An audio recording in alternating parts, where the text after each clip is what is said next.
So, thank you for being here, everybody. And obviously, thank you so much to Luhac and the organisers for asking me to do this keynote. It means a considerable amount to me. I started, or at least started Luhac in its current form in about 2018. And we had lots of different big plans and things like that. So this is one of the things that we really wanted to do. And during my tenure, we never managed to quite achieve it. So it's really, really cool that we've managed to they've managed to pull this off. So it's really exciting to see. So yeah, if you're wondering who I am and a complete random up here doing a keynote, it's kind of because of my links to Luhac, not because I'm like any sort of famous person.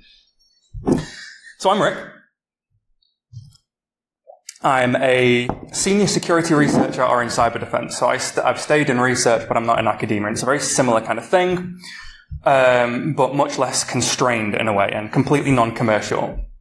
So the idea behind it is I like to tell people that I just find cool stuff out and tell people about it, and that's basically it.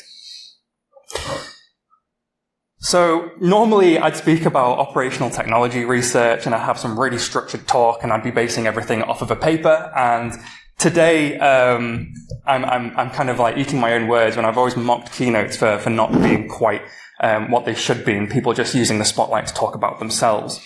So when these guys asked me to do this, I was like, yes, great. Oh no. So we're going to be talking about how academia and industry work together, and there are some perceptions about academia that I think are particularly negative, that I want to kind of talk about. So on that note, how do you tell if someone has a PhD? They'll tell you about it. So I don't like doing about me slides, but I thought if I'm going to start potentially saying some things that will at first seem inflammatory about academia, they're not in the end, don't worry. I should probably at least show you my credentials. I've collected a lot of letters, and yeah. So I've kind of done the rounds at least a little bit. So let's get going. So let's talk about the tenuous relationship that I've described already. Industry loves degrees. It took me 2 minutes searching cybersecurity roles at an entry level on LinkedIn to find 4 things, pretty much the first 4, that all had degree requirements. Industry loves them. It helps HR and hiring managers kind of have some sort of standardization and know what to expect and kind of filter through CVs.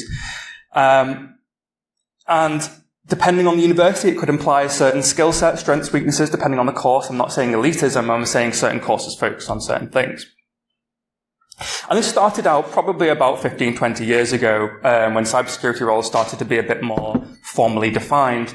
And they started out as just requiring STEM degrees.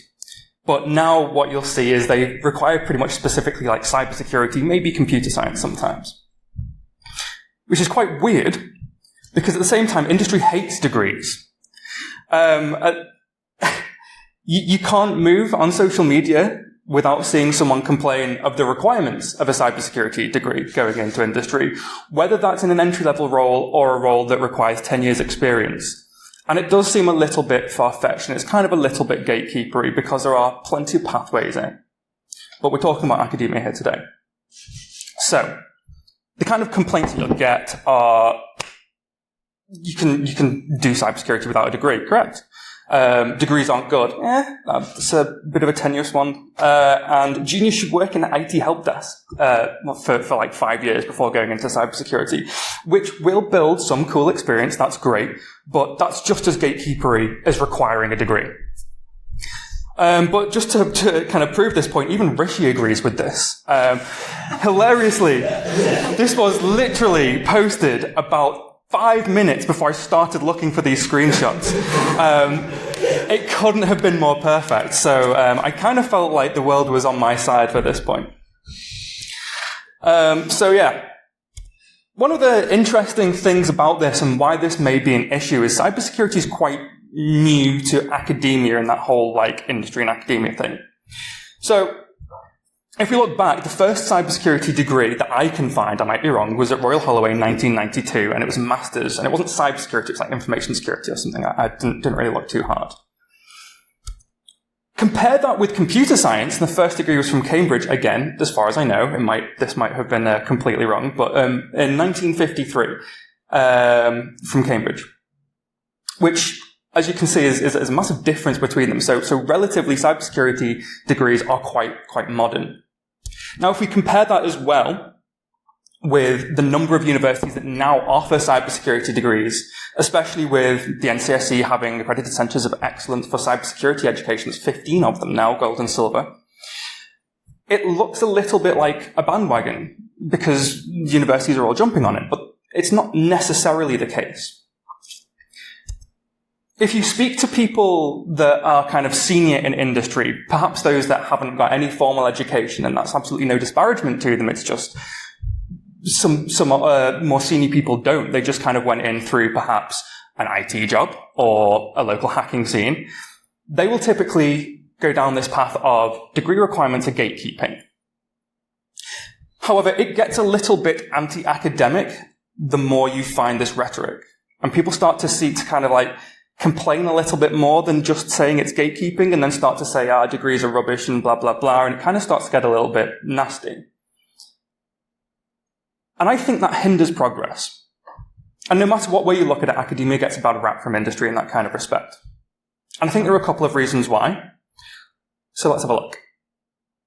So degrees are kind of terrible at achieving what they're expected to do.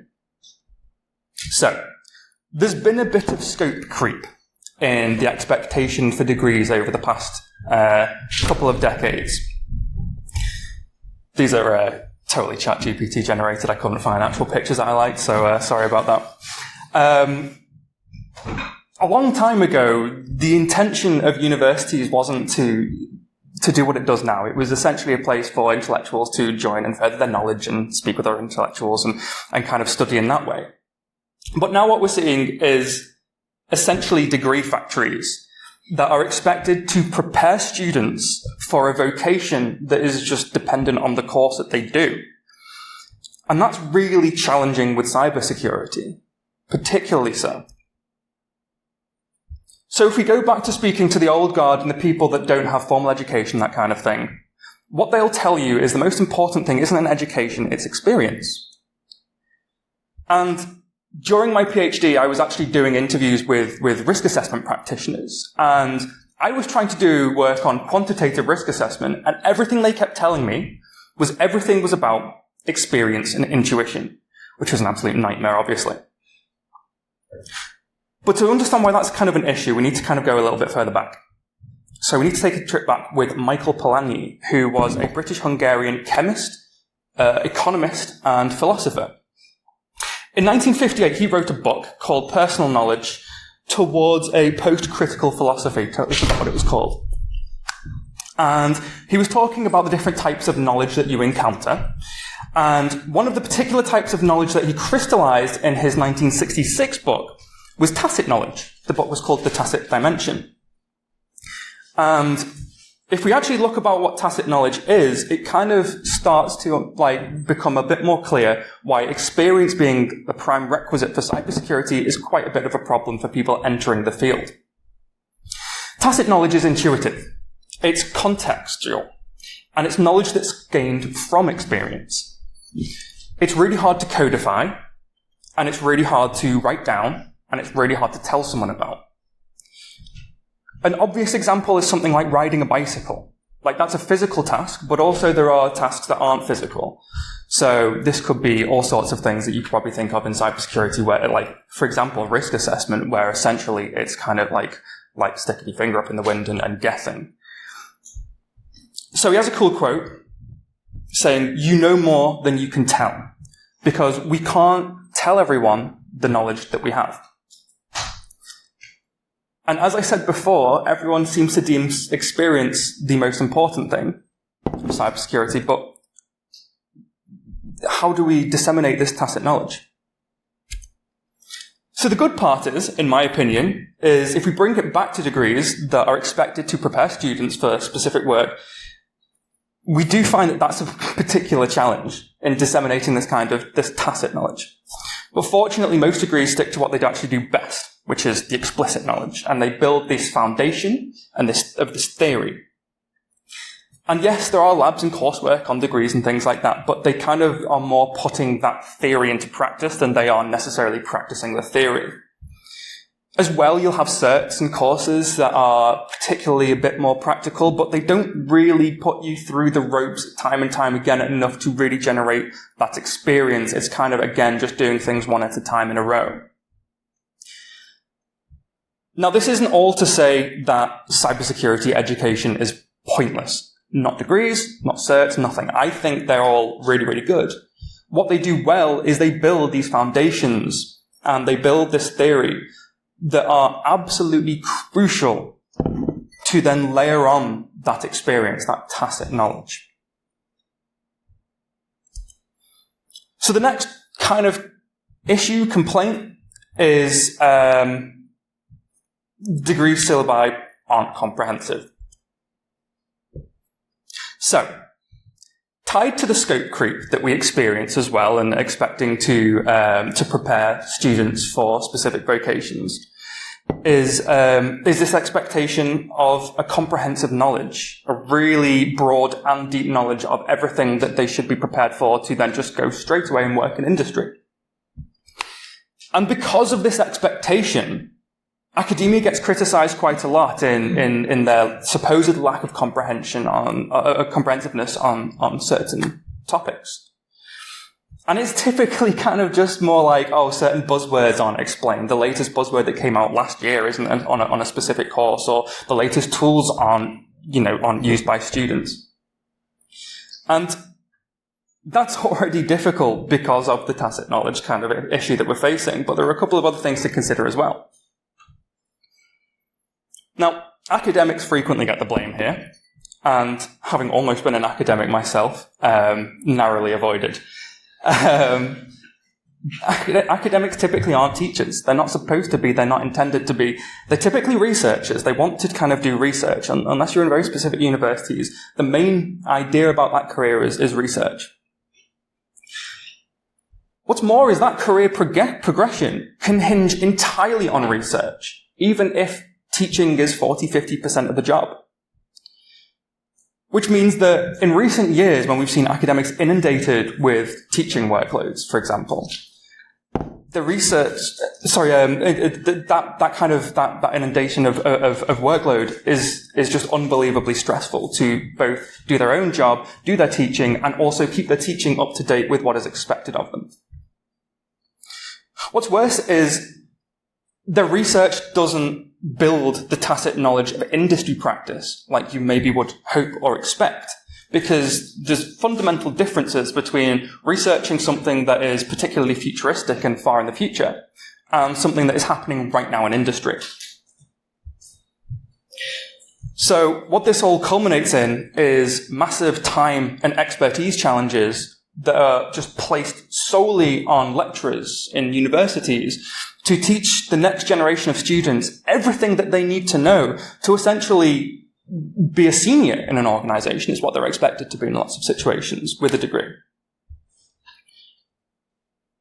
So, again, fortunately, what this means is that lecturers, academia, sticks to the explicit knowledge, the foundations, and that's a good thing. They do that very well.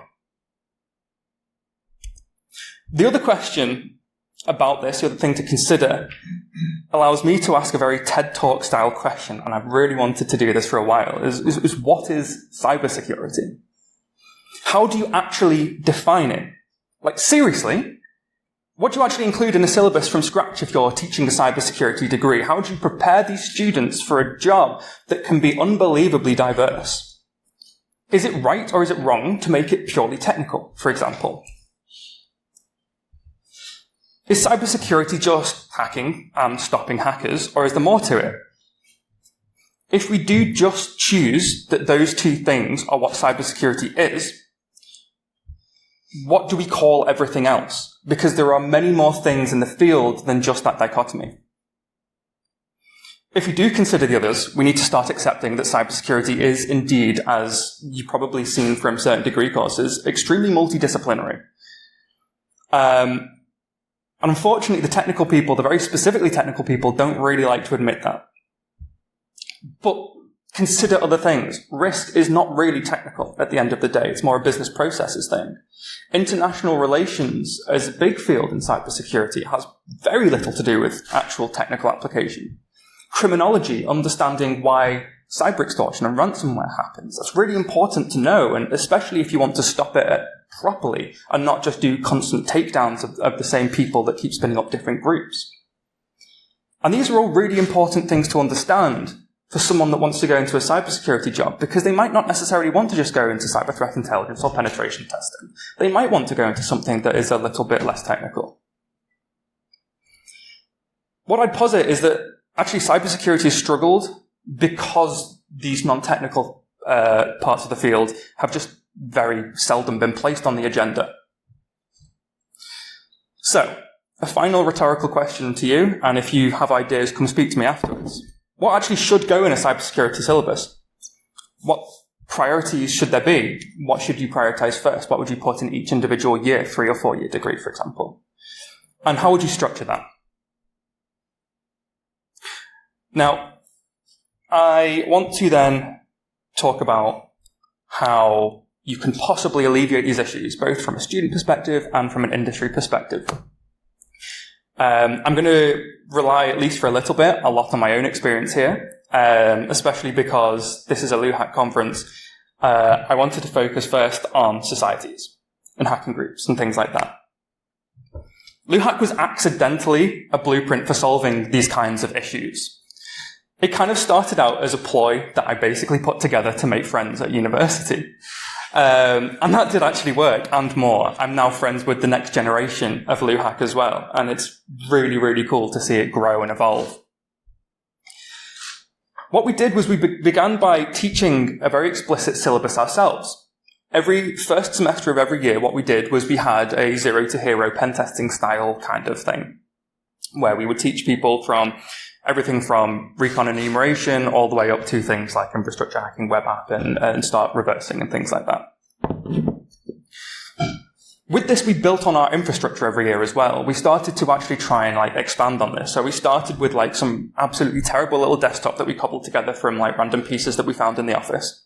Ran virtual machines on that, and everyone broke into it. That caused nightmares with the university's IT as well, because every time we plugged it in, they started going nuts. Fortunately, year on year, we started accruing sponsorship. And because this is something that industry want to actually interact with, this is great for students. If you actually start in these groups and start actually attracting people to come and speak to you, you're literally already halfway there to making those really important connections and speaking to the people that are going to distill that experience into you on a more personal level. So I was fortunate enough to have spent a few years in industry before, but that sponsorship doesn't have to be financial. That sponsorship can be people coming in to give guest lectures, to help you structure a course, to tell you what to teach to other students. And one really important part of this is not just that we were disseminating our own knowledge to other students and then basically building on our own knowledge with each other and improving the syllabus ourselves. This was a whole community. And then we'd give a talk to certain students and they'd be really enthralled by a certain topic. And then they'd come and say, hey, this is actually what I want to specialize in. Let me do something that's more specialized as a talk. And this was a cyclical process to where we ended up building this kind of ecosystem of expertise and experience that was really fluidly transferred to one another really well. And this isn't something that I particularly take credit for myself. As I said at the start of this slide, completely accidental. I just wanted some friends. The next thing to do is preaching to the choir. Events and CTFs. People here today, you're already at an event, you're doing the right thing. But events are really good. Especially, and this is going to sound terrible, especially LobbyCon. Standing outside, being really rude and ignoring the talks, but making new connections, talking to new people and learning from them. That's where you make these really serious relationships. Fortunately, we get these talks recorded at a lot of events nowadays, which is really good because then you can go back and watch the talks and you're not missing out quite as much at the end. But they're really, really good to go to. And CTFs as well. I have noticed a sharp decline in university CTFs over the past few years. Back when we started LUHAC in 2017, 2018, we literally couldn't go to all of the CTFs that we were invited to. They were literally relentless every week. And the university started getting annoyed that we were asking for funding to take 4 or 8 people to random events all over the country at different universities. And they seem to be a little less prevalent nowadays. So that's something that I think would be a good thing to work on. But going to these events is like speedrunning, getting that experience. You're speedrunning technical problem solving in a time-constrained manner. That is unbelievably good experience, even if it's not about cybersecurity. Working out how to fix a problem very quickly is basically what cybersecurity is, just with a bit of extra technical stuff on the back. And also you learn a lot, obviously from the challenges, but also from your teammates who are also struggling with similar challenges. If you get stuck on something, it might be something that they fix, and all of a sudden you've been banging your head against something and they show you the solution. That's a really good memory that you're going to keep as experience. And one of the other important things to mention is at both of these, particularly events, is where you might meet mentors. And I think this is possibly one of the most important things of the entirety of the next generation of cybersecurity. I went to my first conference in 2014, 10 years ago. And I spoke to a few people there that were particularly senior in certain organizations. And for one reason or another, I had no idea why, they decided to take a shining to me and start speaking to me. And I managed to get the luxury of asking them a decade of really dumb questions, like really, really stupid questions. But the most important thing about a mentorship relationship is that it shouldn't be this really structured professional relationship. It should be a friendship. And it should be very psychologically safe so that the mentee can actually ask those dumb questions and learn from them. And it's also important to remember you can have multiple friends, you can have multiple mentors, you can have multiple mentees. Don't think that you have to kind of stick with one person either way. It's just networking. It's professional friendship. And finally, one of the reasons why this is so important is because that tacit knowledge is so unbelievably well transferred through one-to-one relationships, through that time spent together, that real time dedication between one person and another. And that's something that you unfortunately cannot get in any classroom or any course or any certification. And finally, one for the people that are in industry currently is collaborate with universities. This fixes every single issue in many ways. Offer your time to speak to students, develop relationships with certain students. There's a mentorship relationship already. Help with syllabi. Don't just complain that, oh, they haven't learned the latest tool. Maybe suggest what they should actually be learning. And hey, why not give guest lectures as well? These kind of things, rather than complaining about the issue, are much better collaborated with. So I've got one last slide to leave you with, fortunately. Just some takeaways. Academia does have a tenuous relationship with industry. Cybersecurity is largely tacit knowledge. It's a really difficult thing to transfer. And it's a source of problems in every aspect of the industry. Scope creep about academia's role in how they prepare students for work has become terrible. But they're doing, at the moment, exactly what they need to do, and it's what they do best. Community and good relationships and friendships is the best way to learn tacit knowledge or to disseminate tacit knowledge. Again, go to events like this, go to CTFs, make a society or attend your society. I imagine most people here in their university are doing that already. And if you want to know the accidents that we made in more detail, come speak to me after. And finally, academia and industry can have a better relationship. Again, with mentoring, advising on university syllabi, and guest lectures. I mean, these are all really simple things, but I think takeaways at the end of the day generally are quite simple. It's just actually articulating them in a way that comes full circle. So uncharacteristically, I've actually ended early. Thank you very much.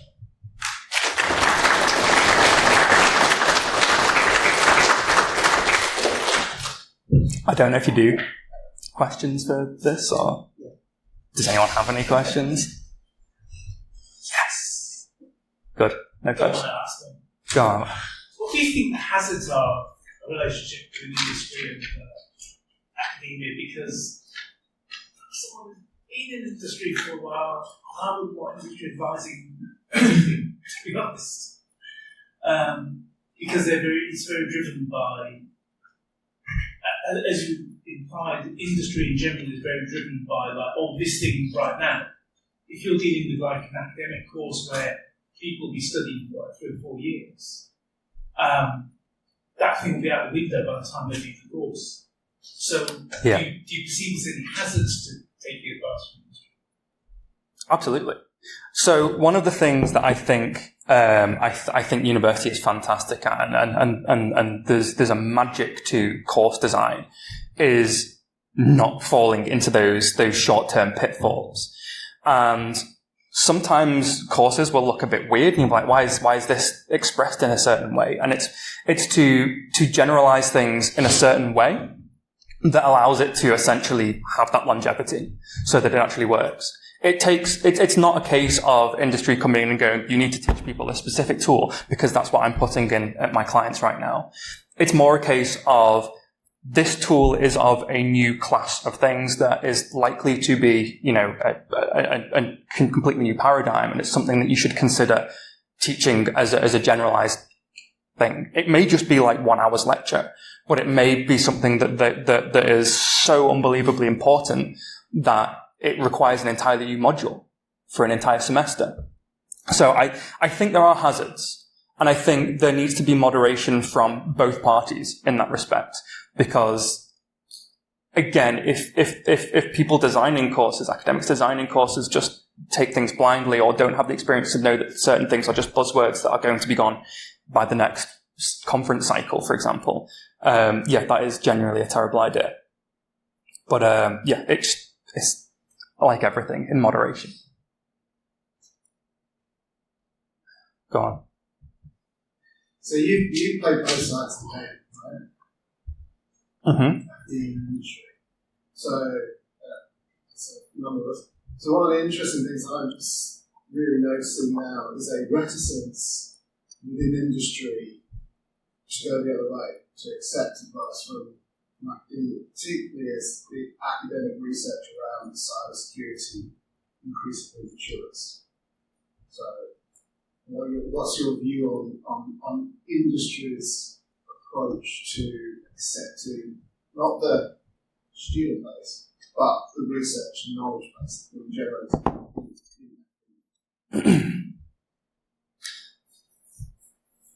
I think it's a good thing that industry is starting to accept that kind of more.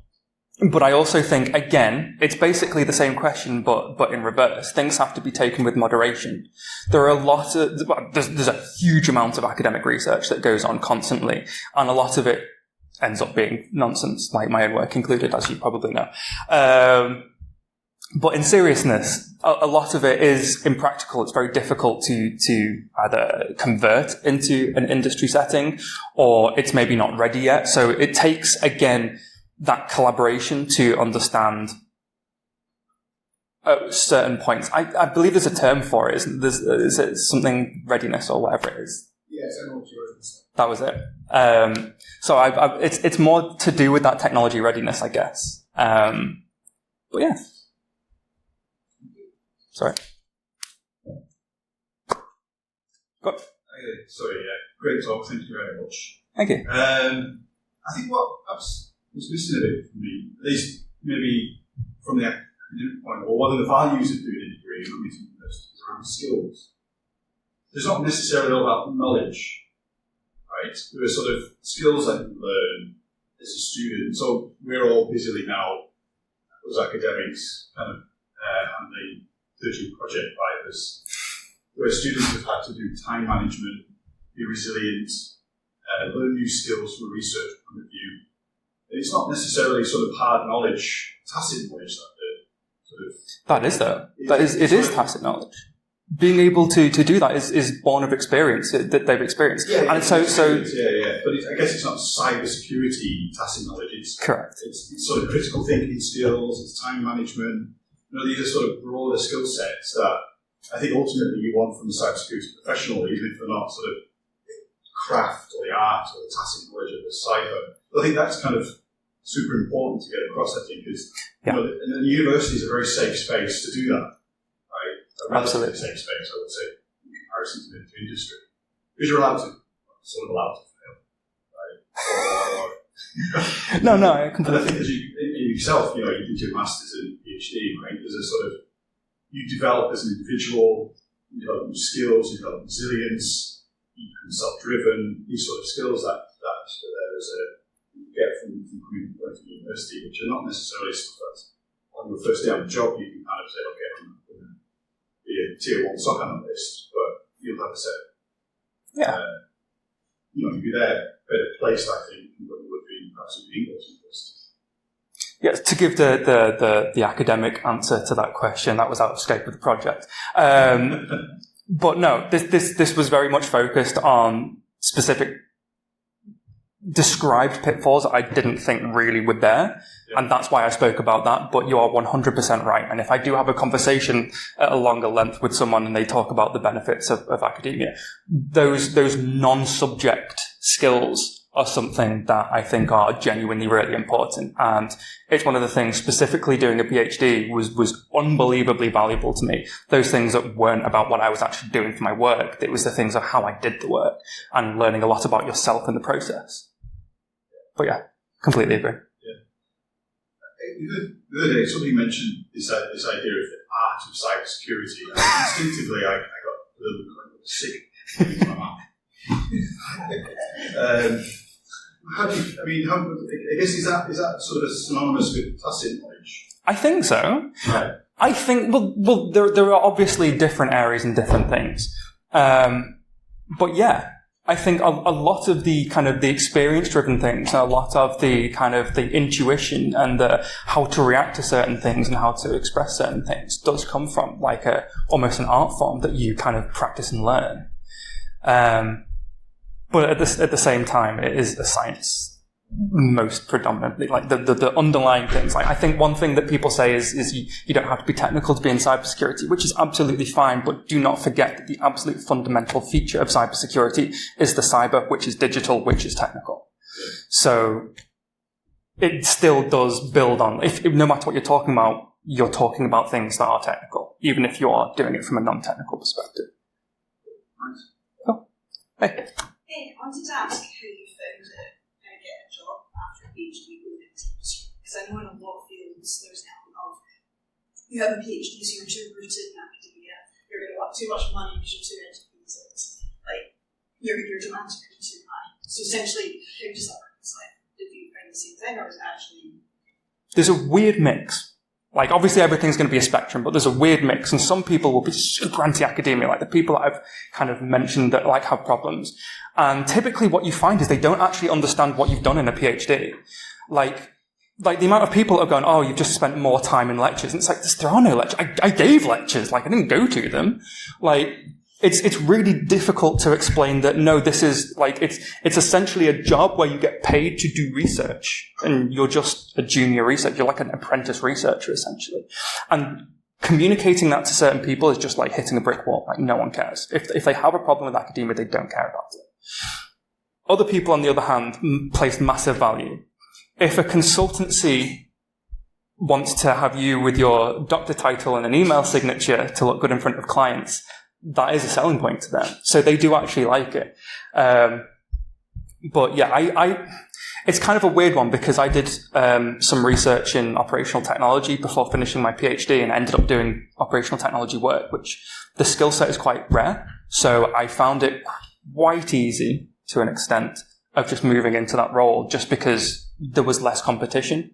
If I'd have done, and also my research was quite grounded in the kind of industry because I'd been in industry for a few years prior to doing the PhD. So I found it particularly easy. I know other people have found it slightly more difficult where they maybe had a much more theoretical piece of research and they haven't had that industry experience, and then they don't really know where they're going with it. At that point, it's essentially being like, you've got a bachelor's or master's kind of thing, that you're still treated like a graduate. But, I mean, I don't think anyone finds it too difficult with the right people, right companies. Sorry?